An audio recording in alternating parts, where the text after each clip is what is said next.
Bismillah, walhamdulillah, wassalatu wassalamu ala rasulullah, wa ba'd.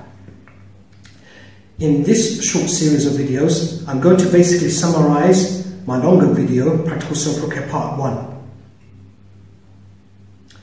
And in these videos, I'm going to look at how to diagnose yourself for spiritual ailments and how to treat yourself, because that's what I basically did in the longer version of Practical Self-Ruqya Part 1.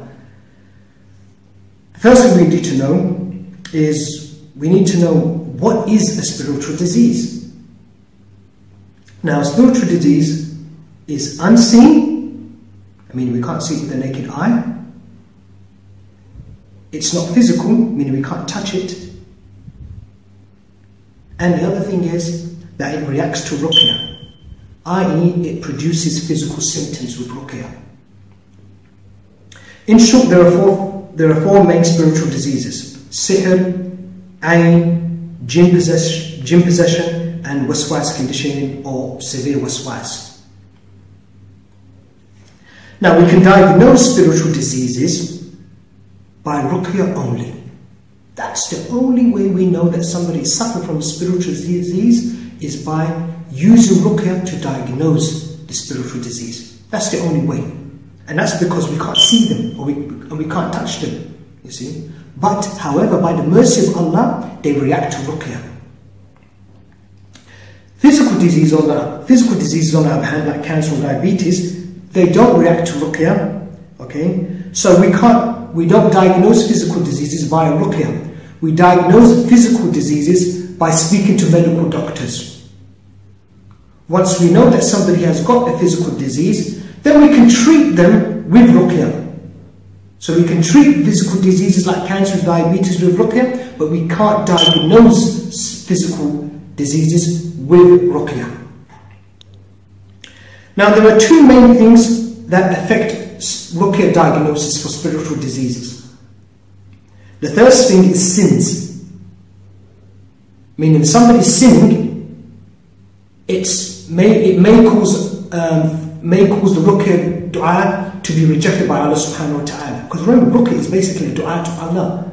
Yeah? So when the person is doing the diagnosis and they're asking Allah, Ya Rabbi, show me if I've got sihr, I mean that's their intention in their heart, they may not get any reactions because of their sins. So if you're going to do Ruqya diagnosis, you have to make sure that you're not sinning, meaning you're not doing any major sins, that you're praying 5 times a day, and you're not even doing minor sins, meaning you're not repeating the same minor sins like shaving your beard or listening to music regularly.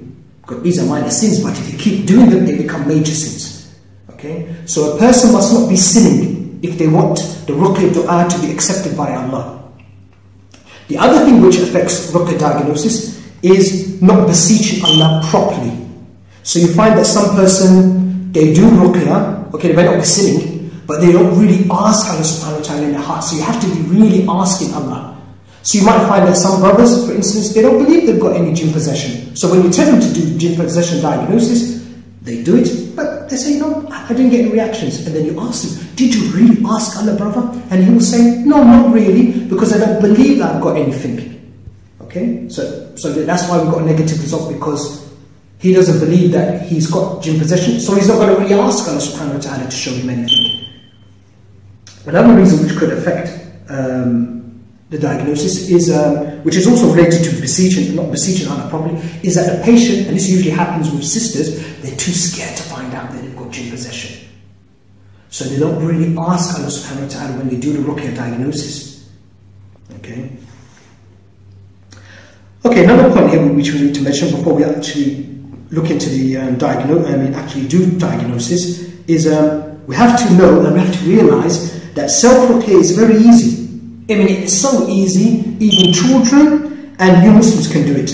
And that's because all you need for diagnosis and treatment is Surah Falaq and Nas. That's all you need.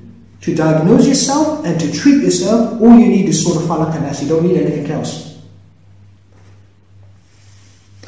And that's because the Nabi Sallallahu Alaihi Wasallam, Allah has made Ruqya very easy for the Nabi Sallallahu Alaihi Wasallam, because all he used to treat himself was Surah Falaq and Nas. He didn't use anything else for Ruqya. He didn't use Fatiha, He didn't even use Surah Baqarah.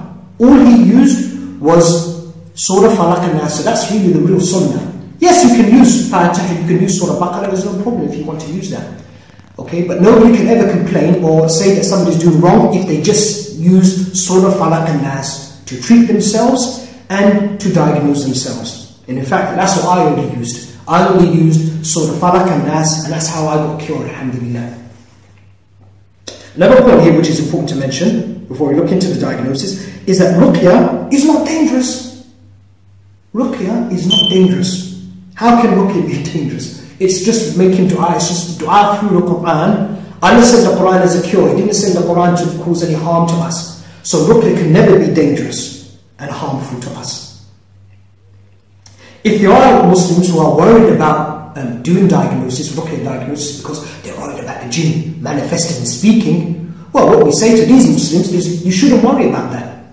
Because what we have found from our own experience, and remember I was possessed myself, is that Jinn only manifests and starts speaking in patients when the person has fallen into major sins. So when you see those videos on YouTube where the Jinn is speaking and talking and causing chaos, well, what has happened there, unfortunately, that person has fallen into major sins, and that's why the Jinn is able to take over and start speaking in the patient. If these people weren't sinning and doing major sins, then the Jinn will not be able to take over the person. So if you're worried about Jinn speaking inside you, or talking, or manifesting and causing chaos, so much so that you have to go to a mental hospital in the end, what you need to do, make sure you're not doing any sins before you do the Ruqya diagnosis.